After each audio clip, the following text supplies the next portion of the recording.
هسده احمد خبیل ابو خولا جئرک فرمانداریا مجلسا دیرا زوریا لشکری داویجه بریارا هسده سبا چیه گلک سوچ در حق شینیان ده پیک آنینه بازرگانیا مادهین هشبر حتی بخورد کرنا داعش و پیوندین با آلین دربره تالانی شانتاج و رشکوجی پشتی کو ابو خولا هات گرتن به بلگین سوجینوی کو به هفکاریا براین خواه لدش سیویل و شروانان دکرن اشکره دبن اف پلکا هان قالا کشتنا دو جنان دکه برای ابو خولا ادهم خبیل آنکو ابو حیدر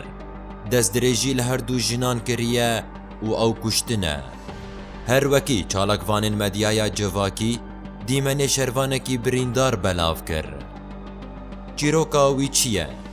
وی داخوازە ئەبوو حەیدەر ئاتالانکردنا سڤیلان قبول نەکرد و ئەف تێشت هات سەری وی أنا الزلمة داومت مع أبو حيدر شغلة أسبوع وراد مني شغل تشليح وما تشليح وما فعلت وبطلت. بعد ما بطلت بشغلة نهارين جاني رقم غريب وإنه وحدة تقول لي أنا وحدة شرابية حابة أتعرف عليك. حكيت معاها شغلة أسبوع ظليت معاها. بعد ما حكيت معاها شغلة أسبوع أنا ماشي على طريق الحاوي تم اعتقالي ميكابين وشالوني إلى الصور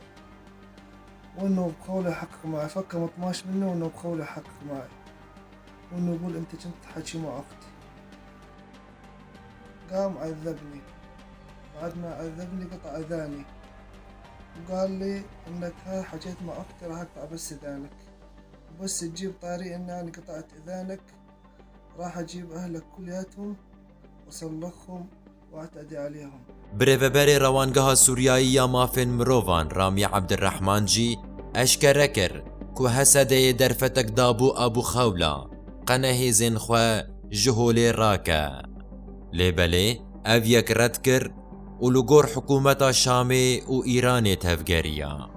Vê gavê li ser daxwaza êlên dêra zorê Ebû Xewla girtî û bê erke.